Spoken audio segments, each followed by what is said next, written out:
o Brasil optou por um idiota. Vai desculpar. Assim, não é idiota como palavrão, é idiota como está nos dicionários. Sabe, uma pessoa com incapacidade de pensar em abstrato, de raciocinar e tal. Então, ele assume e ele não desce do palanque. E eu não vou entrar nesse jogo de distração. Se vocês olharem, olha, nós tivemos 2 ou 3 dias de distração sobre a cor, isso depois da eleição, estou falando do governo, sobre a cor da roupa dos meninos e das meninas. Nós tivemos não sei quanto tempo de distração com relação às coincidências, né, do Queiroz. Queiroz tem 10 homicídios no lombo, era chefe de gabinete do filho no 02, Enfim, o alucinado que acabou de chamar o Hamas para briga. E que é presidente da Comissão de Relações Exteriores do Senado Federal da República Federativa do Brasil. Por onde passa por primeiro os tratados e convenções internacionais do país. Será que é por acaso? O que estava acontecendo na prática? O desemprego aumentou, já na constância do governo Bolsonaro. Não tem perspectiva de a economia crescer, esse tal mercado, que o Meirelles de vez em quando dá um valor danado e tal, é a coisa mais cega que pode existir. Começa o ano dizendo que o país vai crescer 3 pontos. Não tem perigo do Brasil crescer. Dos anos 80 para cá, o Brasil cresce 2 pontos em média. Vamos ter clareza, vamos dar uma distânciazinha do objeto observado. Do ano 80 para hoje, o Brasil cresce 2,2% em média. Por isso que eu evitei, de propósito, não falar tanto sobre os filhos, que é a pergunta. São um bando de deslumbrado. Não, do são um MEC, bando de deslumbrado, filho de um despreparado, de um traidor da pátria, que está entregando o Brasil sem nada. Como é que pode? Vem nos Estados Unidos, bota um general brasileiro no vice-comando do Exército Sul dos Estados Unidos. Vem nos Estados Unidos e aceita, sem contrapartida nenhuma, que os americanos controlem um pedaço do território brasileiro, numa área sensível, que tem potenciais extraordinários para o Brasil, se nós desenvolvermos uma tecnologia própria de lançamento de satélite, à base de Alcântara. Vem nos Estados Unidos e entrega uma cota de importação de trigo de 750 mil toneladas de trigo subsidiado, que vai dizimar a triticultura brasileira, que não tem o padrão, nem a eficiência, nem o subsídio que tem os americanos. Em nome de quê? O Brasil convidado para a OTAN? Fazer o que na OTAN? Nós estamos no Atlântico Sul, a não ser um pedacinho do Amapá, que vocês talvez não saibam, fica no hemisfério norte. Isso não é suficiente para nos meter em confusão de neocolonial no Oriente Médio. O Brasil aceitou, o Brasil, agora com essa gente, insultou a China. E esse é o mundo. E nós temos um imbecil liderando uma das maiores nações do planeta. E a imbecilidade aqui é atenuada por esse jogo.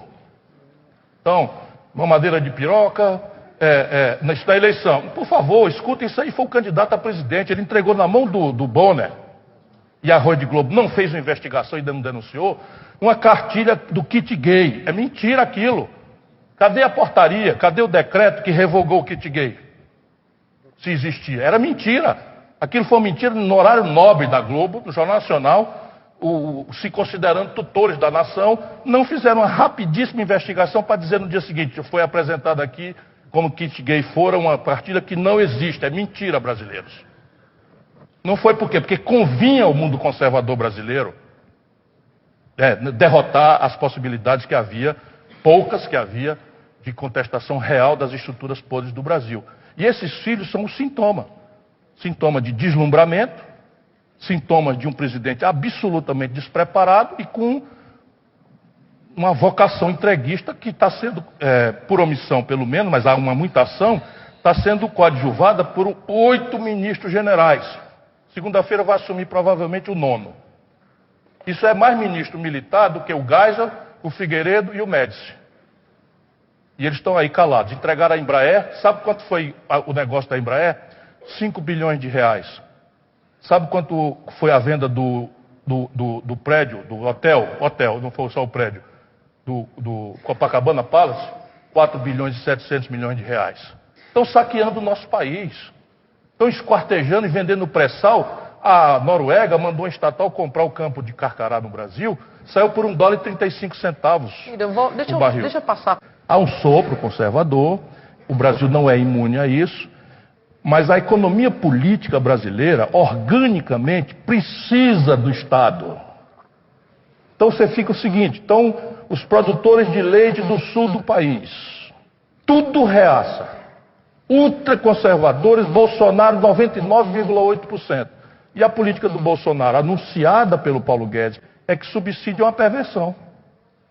E que o mercado é global e que nós devemos praticar eficiência e, portanto, o leite subsidiado da Europa tinha um antidumping no Brasil, eles revogam. Aí o leite subsidiado da Europa entra e destrói 400 mil famílias, a renda da ordenha de gado, sem crise de abastecimento, sem problema de preço, sem nada. Depois conversa, quem foi que pediu para a gente tratar do assunto de embaixada do Brasil saindo de Tel Aviv para Israel? Onde está essa discussão? Eu sou velho político, velho. Já fui na comunidade judia, trabalhava com um patrão judeu. Ninguém colocou isso, a não ser os acordos clandestinos com o sionismo radical e essa vassalagem vergonhosa ao Trump.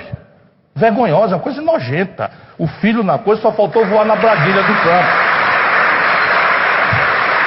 O 02 ou 04, esses 02, 04, são 01, 02, 04, cada qual mais deslumbrado, cada qual tal, mexendo em coisa séria. Perdemos mercado. As exportações do Sul, André, caíram 48%. 48%, e portanto os preços caíram 32%. Resultado prático. Hoje, o governo Bolsonaro está simplesmente na antecedência de uma grande confusão. O senhor Jair Bolsonaro foi aos Estados Unidos e foi surpreendido fora do protocolo por um rap do senhor Trump. Ali o senhor Trump oferece ao Brasil um lugar na OCDE. O Brasil recusa esse lugar na OCDE há 20 anos, nós nunca nos interessamos por isso. Não interessa para o Brasil, não tem nada a ganhar ali. Em troca, disse o senhor Trump para o senhor Jair Bolsonaro, o Brasil tem que abrir mão do status de nação em desenvolvimento na OMC.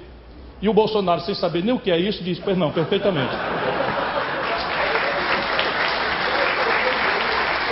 O senhor Jair Bolsonaro está matando de graça a possibilidade do Brasil ter essa ferramenta de transformar-se numa potência. Todo o aparato militar, os equipamentos, nós estamos importando quase tudo. E o resultado prático é que nós, o Brasil, um de 8 países do mundo que sabe montar um avião. Um de 8 países do mundo. A China ainda não sabe. A Embraer acabou de desenvolver 2 projetos com dinheiro público, dinheiro do povo brasileiro. Um deles custou 2 bilhões de reais, que é um supercargueiro chamado KC-390. Isso demorou uns 8 anos para ficar pronto. Ele ficou pronto ano passado. Para vocês verem que não existe coincidência. Ficou pronto ano passado. E tem uma fila de interesse previamente demonstrado para ela, pela joia que a engenharia brasileira produziu, de 20 bilhões de dólares de negócio no KC-390. A Embraer conseguiu, com dinheiro público, o transporte de uma relação absolutamente única na história do capitalismo, do pacote tecnológico 100% aberto da Saab para o caça Gripen, adaptado para dizer que daria ao Brasil o mercado, para rivalizar no mercado de caças do mundo inteiro, não com dinheiro público. Pois bem, prontos esses 2 projetos para entrar em rentabilidade, venderam a Embraer por um valor equivalente quase ao preço com que a multinacional comprou o Copacabana Palace, ou pouco mais do que a Natura gastou para comprar a Avon. Aí tem também, suborno. Traidores do Brasil. O brigadeiro Eduardo Gomes, patrono da Força Aérea, e o Duque de Caxias devem estar revirando no túmulo de vergonha daqueles que seus contemporâneos de hoje que permitem, por omissão ou por ação, um crime dessa natureza. Por quê? Porque é a maior empresa de engenharia do Brasil. Sabe quantos engenheiros trabalham sabe quantas pessoas trabalham na Embraer? 18 mil. Sabe quantos são os engenheiros lá? 8 mil engenheiros. E isto é uma plataforma para usos civis absolutamente inimagináveis. Por exemplo, no pacote tecnológico da Saab está um capacete que é conectado com inteligência artificial no avião, de maneira que o piloto não precisa pilotar o avião em condição de batalha, ele apenas precisa prestar atenção para se defender ou para atacar no inimigo potencial. Esse capacete já estava sendo fabricado no Rio Grande do Sul. Vocês verem. E aí é microeletrônica, é inteligência artificial, cujos desdobramentos para efeito civil, qualquer coisa está aí no mundo para fazer. O Brasil podia começar a aspirar por essa verticalização potencial que a indústria bélica sempre teve na história da humanidade. Pois bem, esse é o outro complexo industrial e eles estão fechando a porta pela entrega vil da Embraer aos estrangeiros. E por fim, o complexo industrial do agronegócio. Só para vocês terem uma ideia do crime que está acontecendo debaixo das nossas barbas, o Jair Bolsonaro está licenciando a pencas por dia princípios ativos de agrotóxicos que estão banidos da Europa e dos Estados Unidos para que essas multinacionais desovem aqui, inclusive estoques letais proibidos de fazer lá fora. Esse, gente querida, é um país sangrado. E nós precisamos conhecer isso e não será com conversa fiada. O Brasil precisa levantar. Obrigado por sua atenção. Ciro, eu quero dizer o seguinte aqui. É claro que se eu te perguntar se você estaria fazendo um governo melhor do que o governo Bolsonaro, a tua resposta seria... Você não titubearia em responder sim. Mas eu Não, deixa eu fazer um ponto nisso. Veja, nós temos que separar duas coisas. Uma é a situação do Brasil, que não é culpa do Bolsonaro. O problema brasileiro é muito grave e é um problema estrutural que foi dramaticamente agravado com o descalabro do governo Dilma.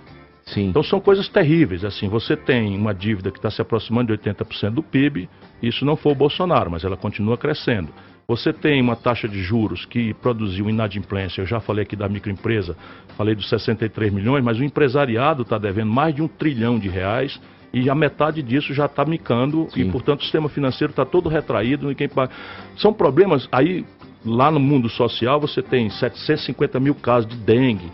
O diabo, perdemos certificado de sarampo, a degradação da educação brasileira é a olhos vistos. Isso tudo, se você olhar as curvas, de tudo isso começa em 2014, né? Quando o preço das commodities despenca. O PT não tinha projeto no seu nacional consumismo, baseado no preço alto dos produtos estrangeiros que o Brasil vende para o estrangeiro. O Lula passou muito bem com isso, mas quando quebrou na mão da Dilma e ela simplesmente não sabia o que fazer, trocou a mão pelos pés. Então o problema é muito grave. Mas como eu quero governar, eu não posso nunca deixar passar rápido isso. É preciso dizer que o problema é muito grave. Qual é a crítica que eu faço ao Bolsonaro? Eu fiquei calado 100 dias, porque acho que ele merecia os meus cumprimentos, desejar que ele acerte. Porque é assim que o rito democrático também se aperfeiçoa. Não é só nas leis, no respeito ao direito, é nos gestos dos Aí homens. Tá falando do Cirão da Massa. Não, mas é assim. Cirão fofão. Não, rapaz, eu sou um homem que tem uma estrada. Então, Ciro, vamos apimentar isso. Deixa eu fazer a pergunta. Então, repare, aí terminando. Mas o Bolsonaro, ele não foi o responsável por esse descalabro, mas ele é o responsável por consertar. E ele não tem rumo. Então, assim, botar as fichas todas num jogo só. Reforma da Previdência. Vai passar. Não isso que está aí, mas um arremedo disso vai passar. No dia seguinte, o país vai cair numa ressaca, num vazio do povão mais pobre. Agora? E agora? Não acontece nada com a economia, nem com as contas públicas. Então vamos para a pergunta de nada. Ele vai conseguir governar? Não consegue. Ele chega até o fim desse mandato? Acho que não. É puro palpite. Eu espero muito que ele chegue ao fim do mandato. Mas nós trabalhamos contra a ideia de impeachment, como eu trabalhei contra o impeachment da Dilma. Por quê? Porque a gente não pode fazer com que o erro no voto, o erro da caminho do governo, seja interrompido por golpe. Sim. Então a Dilma é um governo desastrado, mas ela não cometeu nenhum crime. Isso eu brigo, as pessoas não sei o que tal. De novo, é minha dupla tarefa de estudar as coisas e tal. Então a Dilma não cometeu nenhum crime de responsabilidade dolosa, ou seja, consciente, querendo praticar. Não cometeu. E agora o Bolsonaro não está cometendo nenhum crime. Então já quem falar no PT em negócio de impeachment fora Bolsonaro, não conta comigo. Agora, o nosso papel é pressionar o Bolsonaro para ele mudar de rumo. Porque eu não estou vendo, a equação é a seguinte, a equação econômica. O ano 2019 está perdido. Nós vamos ficar ou no 0 a 0 ou vamos estar em depressão econômica. Aquele capital político mágico do começo vai se dissipando como eu nunca vi. O Bolsonaro hoje já é o presidente de pior avaliação de todos os presidentes da República comparado período igual com período igual. Se você começa a acordar de madrugada, cheio de tensão, tentando resolver os problemas, achando que está procurando resolver os problemas, que quer atender o mercado, e o mercado, de repente, quando passar o bocado comido, que é bocado esquecido, que é a reforma da Previdência, vai começar a querer comer o fígado do Bolsonaro. Vai exigir a reforma da tributária, vai exigir a revogação da Lei Áurea para restaurar a escravidão pura e simples, etc. Então, estou brincando aqui, mas só falta isso. Só falta isso. E o resultado prático é que as pessoas não entenderam uma coisa. Qual é?